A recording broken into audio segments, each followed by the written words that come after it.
I knew I should ask to go before, Bonnie. I think there are two things that have got to happen that are really not being done at the moment. One of them is exposing the rights agenda. The media is doing an atrocious job of that. And the other is proposing a significantly better agenda. And I'm afraid the Labour Party is doing a pretty bad job of doing that.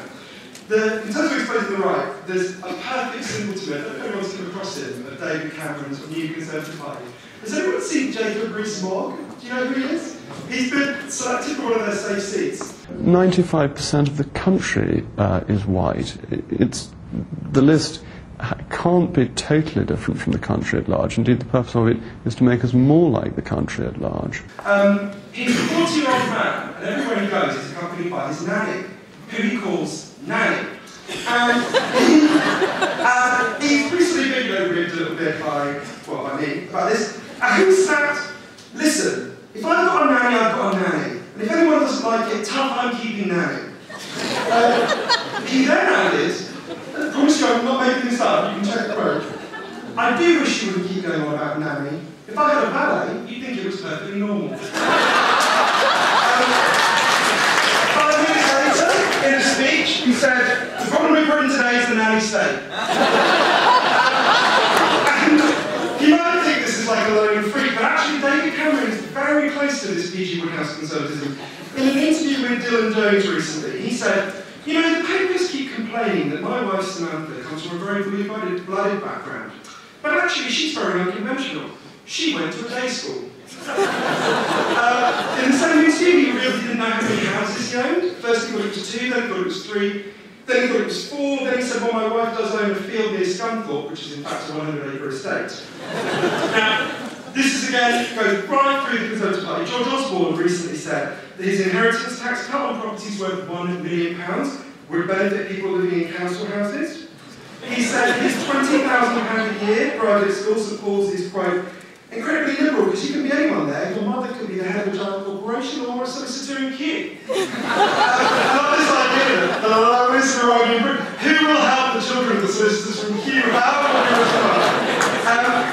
You know, there's nothing wrong with being born into a rich family. It's stupid to hate someone for being born into a rich family and for being born into a poor family. You don't choose your family.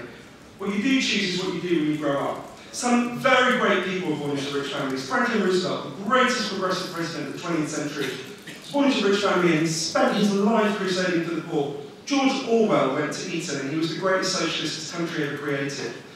The difference is these people spend their lives cultivating and protecting their class interests in a way that will very significantly affect this country.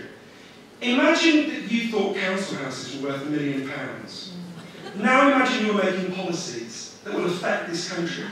It would warp you in all sorts of ways, and we don't have to speculate about that.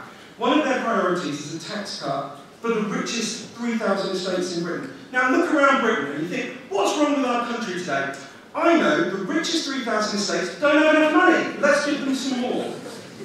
And it's a really revealing thing about our media. That's not considered an act of class war. Transferring money from everyone in this room to the richest 3,000 people is not considered class war. But if I criticise it, if Kane criticises it, we're called class warriors. There's something very revealing about the assumptions.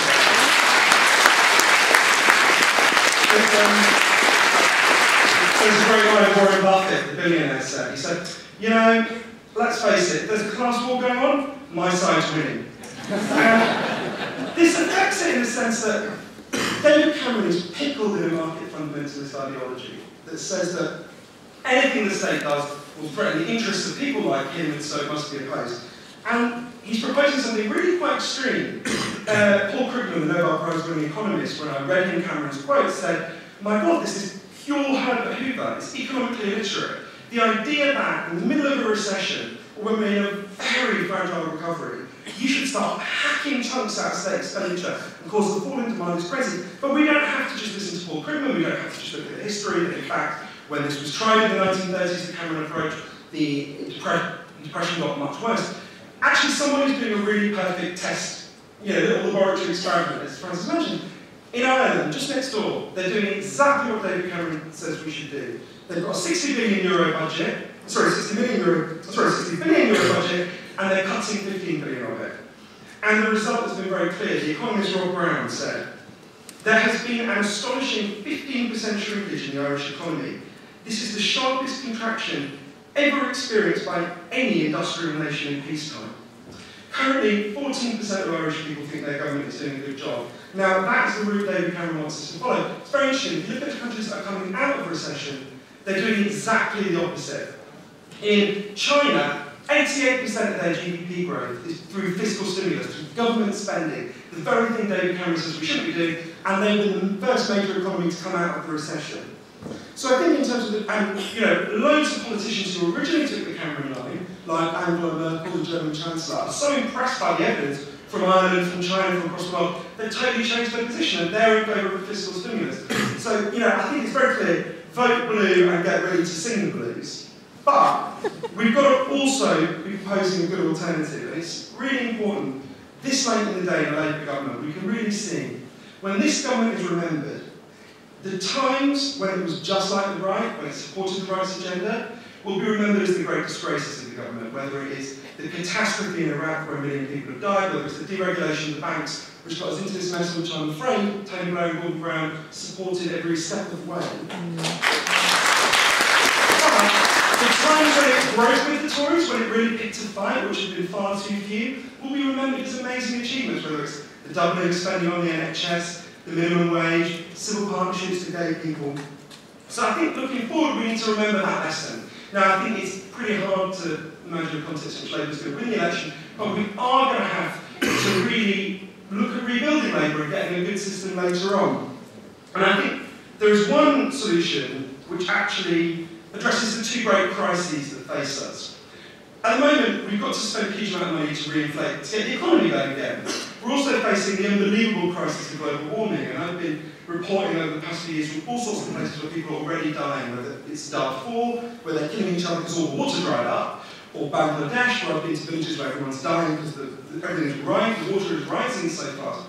We've also got to deal with that at the same time. Now, Keynes said, when you try to reflate an economy, spend money on anything. He proposed paying people to dig holes, bury money, and then paying someone else to dig the money up. Now, we're lucky, we don't have to do that. We've got to spend a fortune anyway on a massive transition away from fueling our society by fossil fuels to fueling it by the wind, by the waves, and by the sun, which we can do. So, you bring these two things together, you have a Green New Deal. Spend a fortune having a big transition. This is labour intensive, and you can only do it here. You can only insulate a lofty hull in a hull. You can fix it so the wind turbines have to be put up here and built by British people. This is a really good plan, a Green New Deal. This is the kind of agenda Labour's got to be looking at, because if we've learned one thing from the past 12 years, the Labour Party has to go big, go bold, or they might as well go home. Thank you.